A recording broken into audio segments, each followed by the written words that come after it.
Accreditation is a status that's earned, not given. Our featured BBB Wise Giving Alliance accredited charity seal holders for this episode are AARP Foundation, All Right, American Kidney Fund. To find out more about these and other BBB Wise Giving Alliance accredited charity seal holders, go to give.org.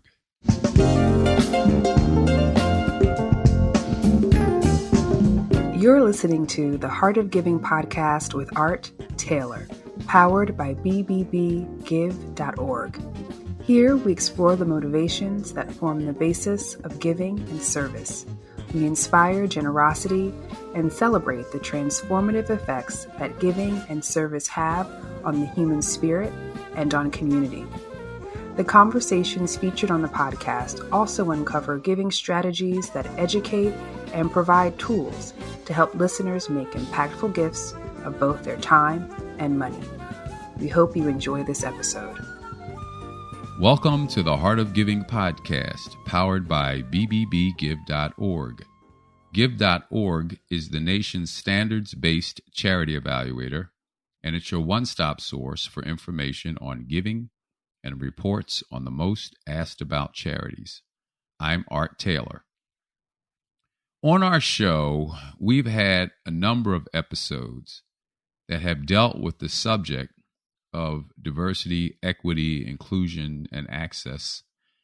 And we've talked about these in the context of how we can achieve more equitable and diverse and inclusive workplaces, particularly in the nonprofit sector.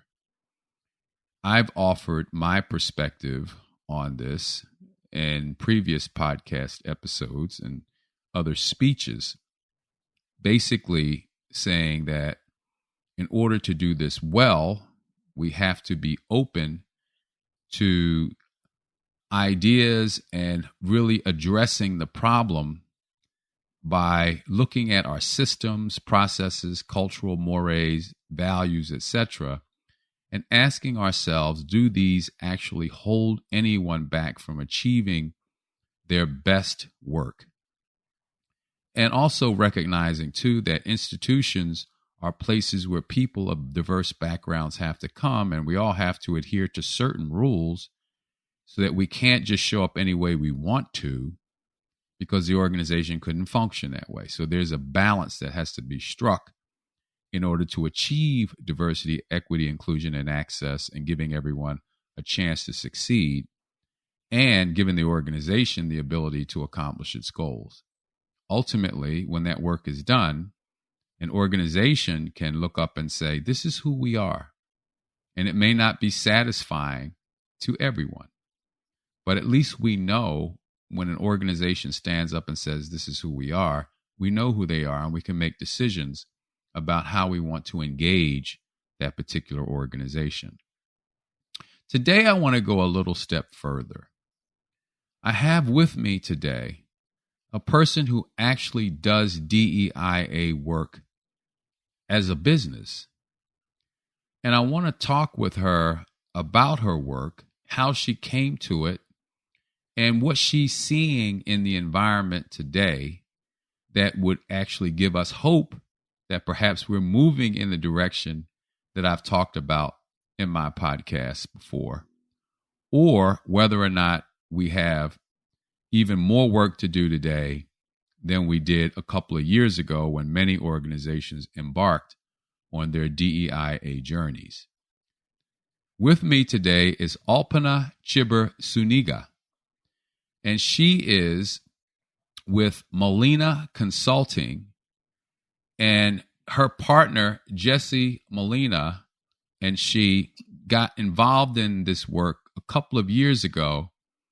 And I want to hear her story about where that came from, how they're doing it, and what we can be hopeful about in this podcast. Alpana, welcome to the Heart of Giving podcast. Thank you so much, Art. This is an honor and such a privilege to be on this platform and to have this opportunity to speak with you. And so I'm just really excited to have an open and frank conversation about what DIA work looks like, and how practical it is, and that it doesn't have to be the sort of pie in the sky. It's absolutely doable. And so I'm really excited to share that with you today. Well, that's so great to hear, Alpana. First, I want to find out from you how you go from being a teacher to now a consultancy focused on helping us think through our DEIA journeys. Yeah. Now, you started out as a teacher, I'm correct, in New York and Baltimore, teaching history and some other things. Tell me about your background.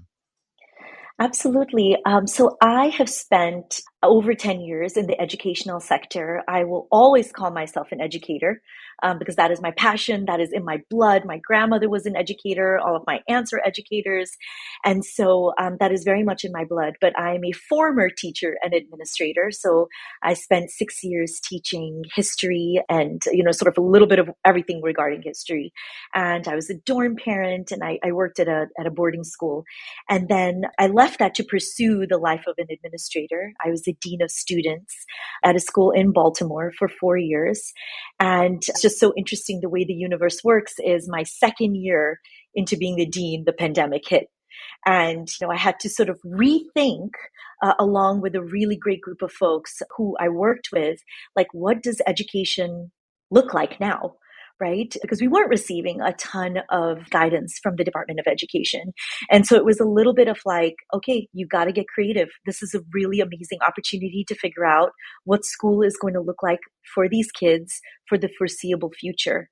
And so in doing that, I think we came up with some really amazing programs to help support students, not only academically, but also social emotionally, because we really saw that there was a lot of struggle happening there. But along with that, we had to also figure out how do we have these really real life conversations with students as the United States is going through this incredible racial reckoning with the murder of George Floyd and with the subsequent conversations around law enforcement and policing. And it was a really amazing opportunity for us to be able to create those spaces for students. And so I was in the system for another 4 years. And then my friend Jessie, who had created Molina Consulting a few years before, sort of made me an offer that I couldn't refuse and asked me if I wanted to try my hand at visiting other institutions and doing DEI work with them. And I said yes. And it's been an amazing ride since then. It's been pretty incredible. Well, it's so fascinating listening to you talk about this path, starting as an educator and now basically sampling something entirely new. Although when I look at your background, you're from Kenya. Is that correct? Yes, it is. And you have a somewhat of a Kenyan Indian background in East Africa. And I just wonder if some of that helps open your aperture to an opportunity like this. Does coming from a different part of the world make you more open to considering an opportunity like this? I'm just curious because, you don't find many teachers just saying, okay, I'm going to stop teaching and I'm going to take a job in something that I have to learn all over again to really be effective at.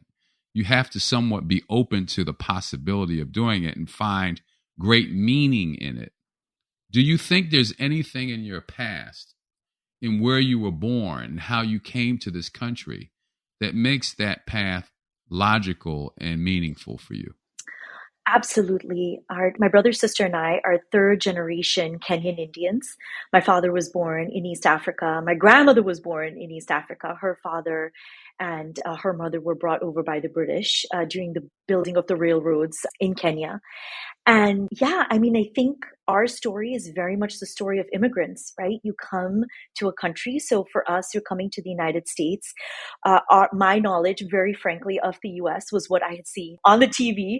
And so it was very I kind of viewed the United States through a lens of Family Matters and The Fresh Prince of Bel-Air, Disney. It was very specific lens. And so being an immigrant to the United States, States, I think you don't have much of an option in terms of being like, well, I'm just going to ignore all these things that are going on around me that have to do with diversity, equity, and inclusion. I didn't have that language at that time. But there were things that would be said to myself or my siblings or my parents, because we immigrated to a very small town on the Mason-Dixon border. We were the only family of color on our entire street. And people say things and people do things. And deep down in your core, that doesn't quite feel right, what was just said to me, right? Why are folks laughing? Why are other students laughing with what was just said?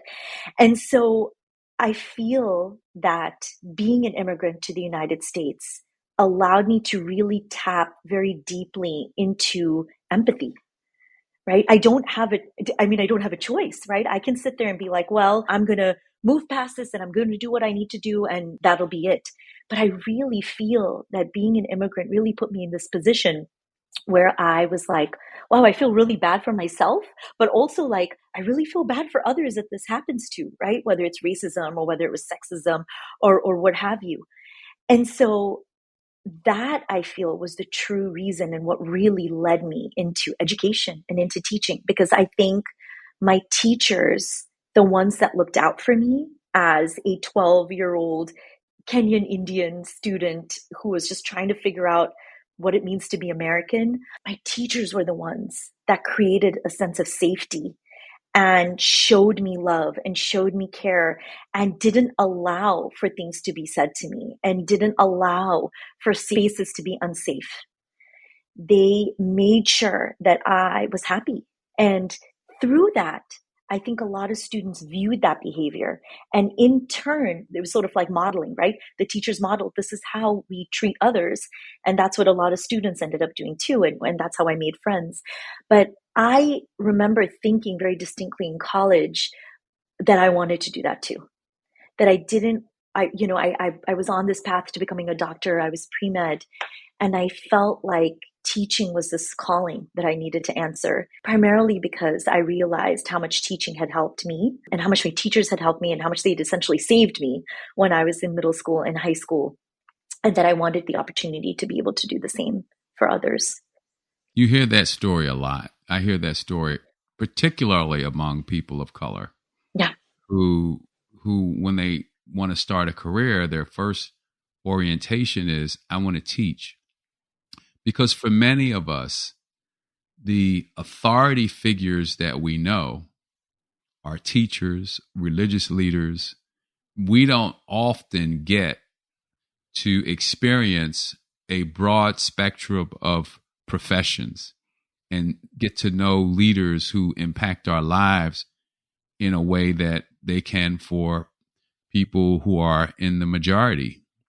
And so we tend to want to lean into the teaching aspect, at least to get started, because those are the people who most impacted us as we were coming up and gave us the opportunities, as you say, to have the kind of lives that we live today. They were our saviors in many cases, thank goodness. And so what you're saying is certainly not unusual. And yet I do want to say that I hope that more people who are doing things other than teaching, who are people of color, will be available and visible so that young people can have more of a sense of what's possible from a career standpoint. And I hope that we see more of that over time so that young people can experience and seek out careers and professions that cover the spectrum. I think we're starting to see more of that, but I hope we will. When I went to college, I didn't know what I wanted to do, but I knew I had to get a job. And so I looked at a newspaper, and what I saw back then was all the jobs were in accounting. I didn't know what an accountant was, but I said, that's what I'm going to be because I know I can get a job. But there were very few accountants in my city. There were only 10 Black CPAs in Philadelphia in 1980 when I graduated. And so I had no way of really connecting with anyone back then. But today, I think kids have a little bit more opportunities if we can all make ourselves a bit more available. Anyway, I'm going off on a tangent here. But to get back to your story, you've now shifted from something that you saw as a way of giving back to another way of giving back and having a career. And I want to make it very clear now, Alpana's work is for profit. She's out here to make money. She's not simply out here to help. I want you to make that very clear. And there's absolutely nothing wrong with that. I wish more people of color would go into business. And we see more people of color actually going into business, and that's great. But to have an orientation to also serving while you're doing your business is different. It's different. To believe that you have a responsibility while you make money to contribute something back to society through your business is different. And just let me ask you that question. As you go about your work, how do you make decisions? How do you make decisions about what to do, what clients to take on?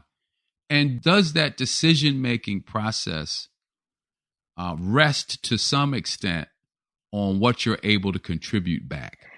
That's a great question, Art. So I have primarily worked with educational institutions.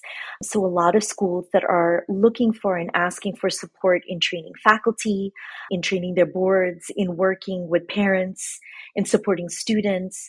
Jessie has worked with lots of other she's worked with hospitals, she's worked with law firms, she's had conversations with law enforcement, right? About what does implicit bias look like there? All of those places where there are systemic issues, right? So although we may have people of color working in all of these areas, there are still real systemic issues which are the root cause of a lot of problems within all of these different areas.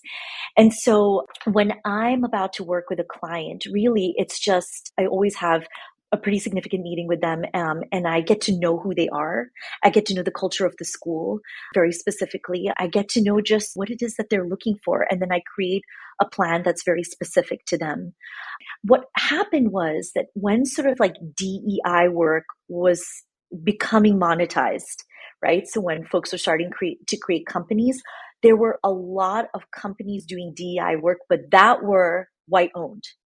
So there are a lot of white folks that were doing the DEI work, but talking as white people about what does it mean to be anti-racist, so on and so forth. So I think a lot of folks of color were like, wait a second, they're living this life every single day, but I'm talking about this for free, right? And so it's just like, no, I'm going to go ahead and I'm going to see, this is my piece of the pie too then, right? If I'm going to talk about my pain as a person of color, if I'm going to do the labor of talking about anti-racism, then I need to get paid for that. And so we certainly absolutely work with every institution, every company to meet their needs in terms of where they are, even money-wise, because, and what Jessie and I say all the time, is at the end of the day, it is more important to us to do the work, right? It is way more. I would love for whenever I have children and whenever they have children, for them to be able to go to school or go to these different spaces and have a different experience than what I've had, what their dad has had. And so really, I always think about DEI work as work of the heart, right? I don't think I ever come back home feeling elated or that was so, I'm always excited and happy, but I'm exhausted too, right? Because you as a person of color are standing there in front of a group of 100, 200, 300 people and talking to them about why it matters to be anti-racist, why it matters to speak up if you have privilege, why, and that takes a lot out of you because we know why it's important, right? We're born with the skin. We know why it's important.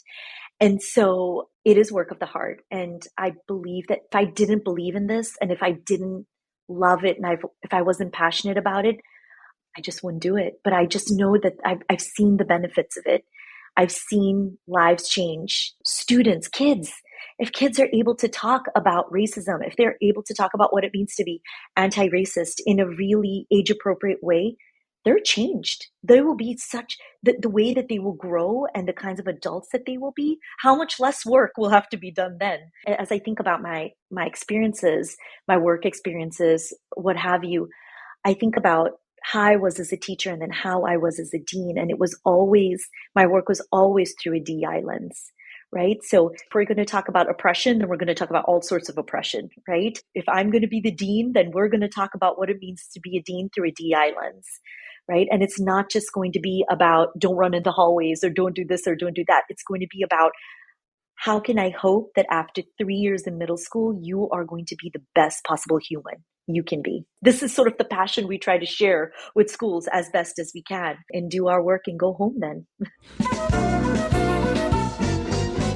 And now it's time for our Giving Tips segment with Bennett Weiner, one of the world's most renowned experts on charity accountability and the COO of the BBB Wise Giving Alliance. So if you're thinking of making a donation of a car to charity, there are several things that you should consider. First up is, have you taken the time to check out the charity to see if it meets BBB charity standards? Go to give.org to find out more about them.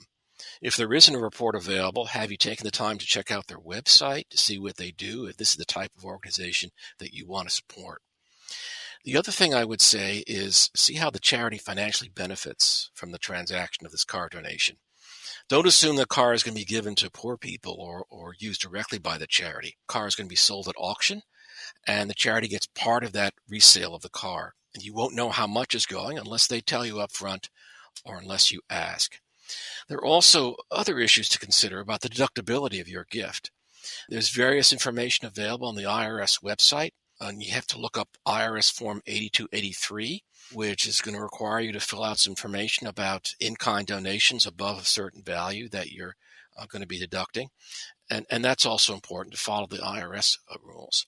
And I'd also say it's important to have the title of the car transfer to the organization before it leaves your property. Because even though they may be towing the car away, if something happens to the car, it's parked illegally during storage, or someone takes it out for a drive and it gets in an accident and it hasn't been resold yet, the car is still your name and you may be liable for those things. So you don't want that to happen, that responsibility. And if they're unwilling to title change the time that you make the gift, you may want to consider giving to a charity that is willing to make that transfer. So there are things to think about before you make this donation, to be careful and to ensure your donation is going to be used in the best possible way. I am really interested in knowing how you believe your work can help us bridge differences. And let me just give you a little context. So in almost every enterprise, I would assume you're going to find people all along the spectrum of, let's say, racist to anti-racist, right? They're going to be people who are all across this spectrum. Is there anything you can tell us about your work that would help bring these folk together at least enough to where they could talk to each other and get to know each other and understand each other's perspectives? Because I don't think we can really move forward until we can do that. Now, I could be wrong. You may have a different sense of that. And if you do, please let me know. But I worry that in America, what happens is we have years in which we go along with the status quo, which is not generally helpful for racial minorities or minorities in general. And then there's an event or a series of events like George Floyd in the racial reckoning. And what happens is our society kicks into wanting to create a more fair environment. And that goes on for a period. And then the people who are pro-racism begin to fight back, and the pendulum slowly begins to shift. What happens is a lot of the conversations that we're having around this are deemed unfair to the incumbent culture that we have. And that incumbent culture fights back, and the pendulum shifts, and our progress is halted. And I seem to feel that until we can get those folk to understand that it's not the end of the world for them if other people have opportunities, that they can still have opportunities too, that we can approach this from a perspective of abundance as opposed to scarcity, that a rising tide lifts all boats. If more people have the ability to succeed, it's going to help them too. It's going to help our country. It's going to create more opportunity. Then we're going to be constantly in this tug of war where one year we're supportive of these efforts and the next year we're not supportive. We're constantly in this tug. It seems to me if we can get young people especially talking to each other and breaking through these barriers that we have around race and difference, that we might succeed. Is your work, are you seeing any, giving me any hope that your work or similar work can actually do that? Art, what you described right now is so on point of where DEI work is right now. I would say specifically in the United States. I have a group of diversity practitioners that I meet with once a week. And the conversation consistently every week is, how do we do this work with the pushback that we're seeing, right? You are spot on again with 2020, 2021. We need to be anti-racist. We need to talk about this. We need to talk about our policing. We need to talk about all these different things that are happening in the United States. And then in 2022, less. And now in 2023, institutions just making a choice to say diversity isn't a good word. It's not a word. Let's use a word like community, which is totally fine. Community is a great word. We use diversity purposefully. It's not a bad word, right? We have diversity in our nature. We have diversity in movies. We have diversity in music. I mean, what you're saying is absolutely what we're seeing in sort of folks who are doing this DEI trainings and facilitations every day. And as our bread and butter, we're absolutely seeing a pushback, I would say, sometimes from parents, sometimes from students, sometimes from institutions as well, who feel like, okay, we need to focus on something else right now. And so I also remind myself that I'm fighting the good fight, and I'm going to go down fighting the good fight, right? Because we're doing this for a reason, because we already know in our crystal ball, we've seen our crystal ball. We know that the future is brighter and better when we are able to talk about difference in a healthy, productive way, when we're able to disagree with each other in a healthy, productive way. I remember once when I was facilitating a workshop, and somebody had asked me, Alpana, how do you create a space where everyone's opinions are valued and everyone's contributions are equal and important? And what I said was, I'm really happy to have conversations with folks who see life differently than I do, as long as it's not at the expense of dehumanizing me. Right? I am totally okay to have a conversation with you about race in the United States and systemic racism and white supremacy and all of those things, and have you disagree with me. But the minute it starts dehumanizing me and taking away my life experiences is where you got to stop them at some point, right?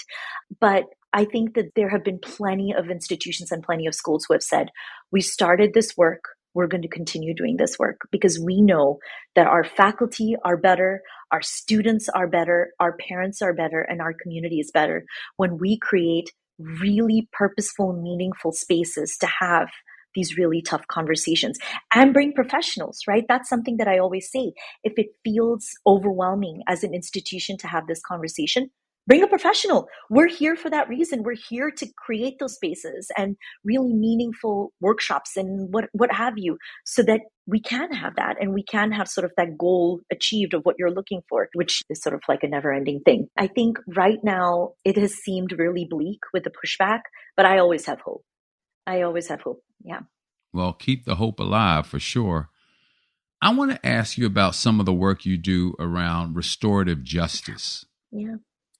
I'm very interested in that theme.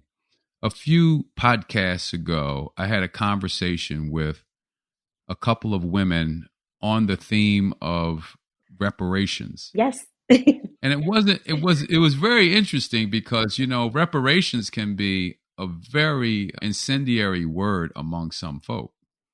even among people of color, it's like, why you want to use that? Because that's just going to trigger a whole lot of angst and bad feelings, and they're super liberal in their concepts, and we're not necessarily there. And how does it even work? Because the mindset is you need to take some money and give it to people who contributed so much, whose ancestors contributed so much, and were never compensated, right? But it actually goes deeper than that. It goes to, how do we find a way to create a society where all people have the opportunities to succeed, and that our systems and processes and cultural mores are not holding one group back just because they can. And so we figured that out. And the reparations process is about creating these opportunities, some of which will create the need for financial resources in order to build and construct and to maintain, others which may not. So it's a lot broader, but it's a lot broader than simply saying, well, let's write checks to people. Because that, frankly, I don't know. I mean, I'd love to get a check from somebody, but I don't know how much that would change our society from the standpoint of race. So I'm just curious if your restorative justice work does much on that, or are we talking about something different? When I think about the work I have done around, I would say I would maybe even go with an umbrella term and just call it restorative processes. Restorative justice was a movement that came out in the 1970s to really talk about the inequities in our law enforcement and sort of like in our incarceration and carceral system. When I think about restorative processes, especially when it comes to the institutions that I've been consulting with, or the schools that I've worked at, what that has really looked like is having really frank conversations around how schools, whether they are public institutions or independent institutions, mimic the world that we see outside of schools. So I have worked primarily at independent schools. It's just the way my career sort of took its shape and its path. And it was wild because it was almost like you could see like a blueprint or whatever for what a lot of kids, specifically boys, specifically Black and brown boys, would see outside of those schools, right? So in the schools, I have to say that my partner in the middle school, the principal, and I kept very clear data, but we saw the pattern of the kids who were always in the offices were the same kids that were called, and they happened to be Black and brown young boys, very often also Black girls. We were able to see patterns of the ways that students were being talked about, whether it was them talking about each other, adults talking about them with very racially loaded language, right? I'll give you for instance, every week we would have a grade level meeting, and this has happened throughout my entire teaching career. We would have a grade level meeting, and if we have two students, right? So one white girl and one Black girl, and they are exhibiting the same stuff in class, right? They are not really raising their hand and they're talking. The white student was consistently, and this is part of the restorative conversation, right? The white girl would consistently be viewed as and labeled as assertive, really excited to learn, an active participant, right? And we have it in the report cards, right? And what do you think the young Black girl was labeled as? Disruptive. Right? Disruptive. Spot on. Disruptive, right? And now we're talking about sixth grade. What happens now to those children in seventh grade and eighth grade? And now they're going on until high school. What happens to them in high school when those conversations, whatever teachers are saying in spaces, administrators are saying in spaces, now follows them onto the report cards? And then the report cards or is shared with the high school and then shared with colleges, right? When we are able to talk frankly about restorative processes, this is what we're talking about, right? We're talking about how do we view children 10 and 11, 12, 13 years old. I'll say specifically because I worked in a middle school. How do we view them? How do we label them? How do we think about them? And then what kinds of supports do we create or not create for them, right? in keeping data about who were in our offices, who were being suspended, who were perhaps being expelled, we had to come to some kind of reckoning when we looked at that data and say, wow, we are really fitting every other pattern in probably every other school in this country, right? Where it is the same kids that are always in the office, and it is the same kids. It's like copy paste, right? When we implemented restorative processes, so that was having really frank, very open trainings with faculty, and frankly, also really open trainings with students as well, right? Having community circles during certain times of the day, or having community circles as a response instead of saying, okay, you need to go home now, or, you're suspended, or we're going to call your parents, but actually recognizing and reminding the child, first of all, you're a child. It's okay. Mistakes happen, but we're going to come together and we're going to have a frank conversation about what just happened. We were able to see that not only were we, I don't want to say fixing because you can't fix, but we were addressing a really real problem of systemic racism. And we were also able to change the way we did discipline in the middle school. And we were able to change the way, students are talked about and the way faculty are talked about even, right? Because we know it's not just with the students. We know the one Black faculty member, the one Asian faculty member, the one Latino faculty member is going to be talked in a specific way, right? There are racially loaded words that are going to be used about them that, again, is also going to be used about students. And so when we think about restorative processes, the one thing that I have said to every institution I've been to is this isn't an add-on, right? It's not something that you can check off your list. This is a institutional and a cultural change. You have to be willing to say we have systemic inequities and we want to address them. And here's how we're going to address them. Yeah.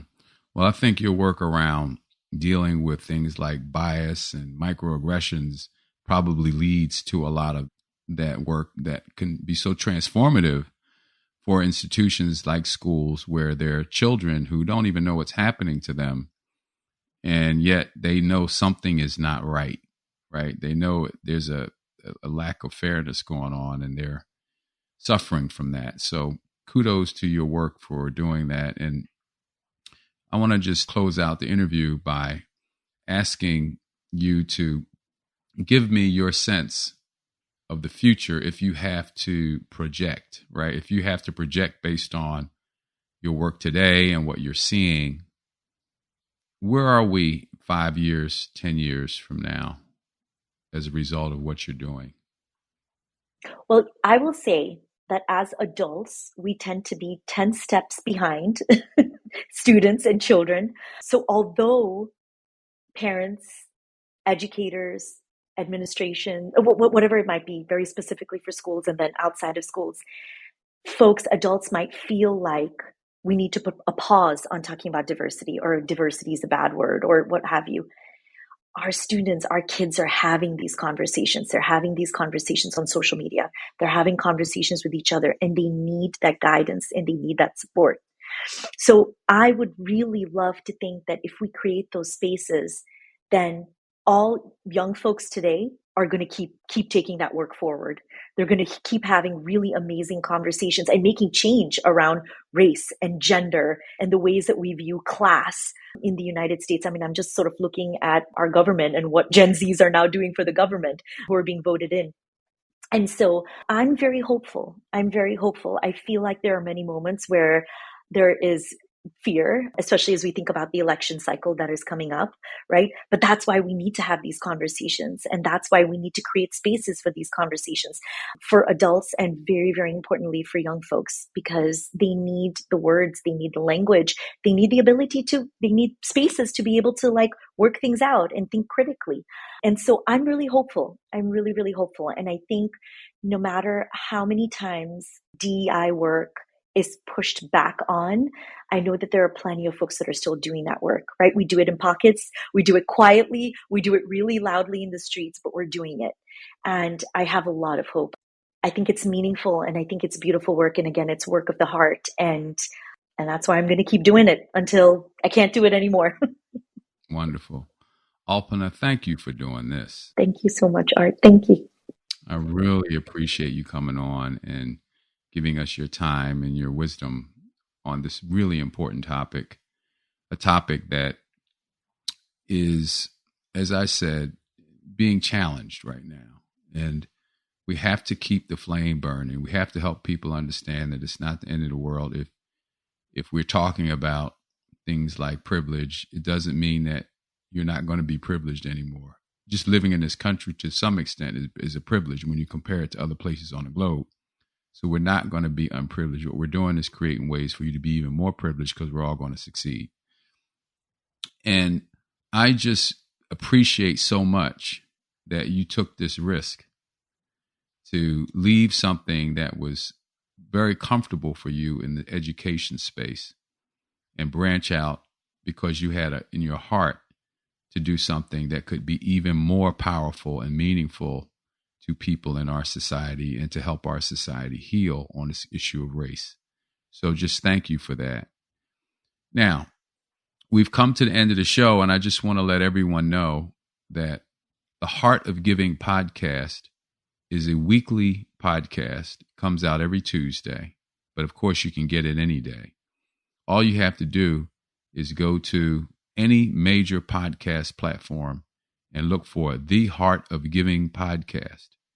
And when you do, I hope you'll listen to some episodes, and more importantly, I hope you'll subscribe to the show so that you can get each new one when they come out. So if you want to support the podcast, and I hope you will, you can go to give.org, which is the website for the BBB Wise Giving Alliance, and you can make a donation. Any amount we will certainly appreciate and put to good use. So we'll see you back here next week for another episode, and I want to thank you for listening. You've just listened to the Heart of Giving podcast with Art Taylor. Be sure to tune in next time for a brand new episode. To listen to our other interviews, visit heartgiving.podbean.com. That's heartgiving.podbean.com. Subscribe to our show on major podcast platforms.